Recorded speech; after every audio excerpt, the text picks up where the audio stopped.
Ensuite de ça, un segment Vieux journaux, où est-ce que je vous présente un article qui date d'il y a quelques années. L'article dont je vais vous parler, c'est une belle histoire de reconversion professionnelle. J'ai noté deux statistiques. Selon Statistique Canada, près d'un travailleur sur quatre envisage sérieusement une réorientation de carrière. Et l'autre, l'âge typique pour un changement de carrière majeur, c'est de 39 ans. Donc, c'est une chronique qui est parue dans Le Soleil le 26 février 2022. Le titre, c'est De comptable à maréchal ferrante. Et ça a été écrit par Mylène Moisan. On nous présente l'histoire de Geneviève Tremblay, qui était comptable depuis environ 10 ans et qui, à 45 ans, a décidé de tenter autre chose. Donc, elle avait une passion pour les chevaux. Elle a une passion pour les chevaux, elle fait de l'équitation depuis qu'elle est jeune et elle a eu l'idée de devenir maréchal ferrante. Donc, la personne qui s'occupe de ferrer les chevaux puis d'entretenir leurs sabots. Le fer, il sert à prévenir l'usage prématuré, protéger la corne, si on veut. Donc, petite anecdote, le bœuf de travail, donc autrefois qui était utilisé en agriculture, lui aussi, ça lui prenait des fers, donc 8 petits fers dans son cas, parce que les bœufs ont 2 ongles par patte, donc, mais aujourd'hui, c'est rendu très rare. Mais bel article à lire, donc c'était beau de voir sa quête, sa recherche. Elle dit à un moment donné, j'ai tellement cherché longtemps ma place, il fallait que ce soit là. Une bonne question qu'on pourrait se demander, c'est comment on fait pour que les gens n'aient pas à chercher aussi longtemps pour trouver quelque chose qu'ils aiment faire. Donc, ça ferait une bonne discussion. Mais je pense que la clé de sa réussite, c'est que en anglais, ils disent lifelong learning, lifelong learner. Donc, je pourrais traduire ça par continuer à apprendre tout au long de sa vie. C'est une qualité qu'elle nous démontre dans son histoire. Donc, à 27 ans, là, elle est retournée faire de la chimie, des maths, de la physique pour être capable de faire ses sciences pures au cégep. Donc, belle chronique qui peut servir à d'autres. Et avec mon prochain sujet, je voulais poursuivre un peu sur l'éducation, l'apprentissage, hein, parce que donc, qu'est-ce que l'apprentissage, si on veut concrètement, ça prend la forme de l'étude. Hein. Donc, c'est souvent des fois l'étude qui peut faire peur quand on commence quelque chose de nouveau. Puis elle dit justement dans l'article, quand elle est arrivée sur place pour commencer sa formation, elle dit j'ai réalisé l'ampleur elle a réalisé l'ampleur de ce qu'elle devait apprendre. Donc, et puis aux États-Unis, il y a un prof qui en a fait un peu sa carrière, l'étude, les trucs à l'étude. Donc, son nom, c'est Daniel T. Willingham. Il est prof dans la faculté de psychologie de l'Université de la Virginie.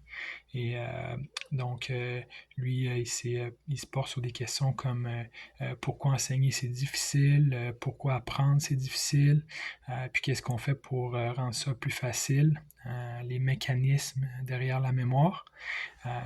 C'est j'ai pas l'article avec moi, mais c'est des notes que j'avais pris d'un article du Soleil également, de février 2023. Lui, et c'est de Marc Allard. Et ça portait sur M. Willingham et ses trucs, justement. Donc, l'article commence en nous disant que la meilleure technique d'étude, c'est l'entraînement à la récupération. Donc, ça, c'est une notion. L'entraînement à la récupération, c'est une notion de M. Willingham. Ça consiste à demander à votre mémoire de récupérer l'information comme dans un quiz. Préparez-vous de bonnes vieilles cartes avec les questions d'un bord et les réponses de l'autre et faites des exercices de révision en masse, nous dit M. Allard. Et j'ai noté 6 étapes. Donc, tout d'abord, l'étude commence dès le premier jour de classe. Donc, écouter le professeur, prendre des notes activement. Ensuite de ça, deuxième étape, il faut donner du sens à la matière. Donc, faire des diagrammes en arbre, rendre ça visuel. Numéro 3, je crois que j'ai barré, si on veut, l'étape numéro 3. Je crois que c'est pour dire que cette façon de faire-là est peut-être pas la meilleure pour mémoriser. Donc, relire les notes, recopier les notes et relire le manuel. Je pense que c'est pas les bonnes façons de faire. C'est pourquoi j'avais assuré cette étape-là. Numéro 4, c'est testez-vous et testez-vous encore. Et donc, numéro 5, donnez du temps à votre mémoire. Donc, il faut espacer l'étude. Il faut, autrement dit, distribuer la mémorisation dans le temps. On nous donne l'exemple là, de 5 jours à raison de 5 heures par jour. Et on parle aussi de l'application Anki, ANKI, qui peut servir au lieu des cartons là, pour le quiz. Et l'étape numéro 6, qui est un peu la prémisse de l'article, c'est si vous voulez vraiment apprendre, éliminez le bourrage de crâne. Donc, voilà, donc pour l'étude. Et ensuite de ça, mon dernier sujet, ça va être une chronique cinéma. Donc, on a un film qui touche au baseball qui se filme présentement dans l'entourage des Mets de New York. Donc, le titre, le film il va porter le titre de The Catch, donc en français, L'Attrapé. Donc, on pourrait traduire ça. Et donc, c'est une comédie romantique avec Emma Stone, la grande Emma Stone. Et on nous dit un peu la prémisse, là, ça va être Emma va jouer la femme la plus détestée dans le baseball.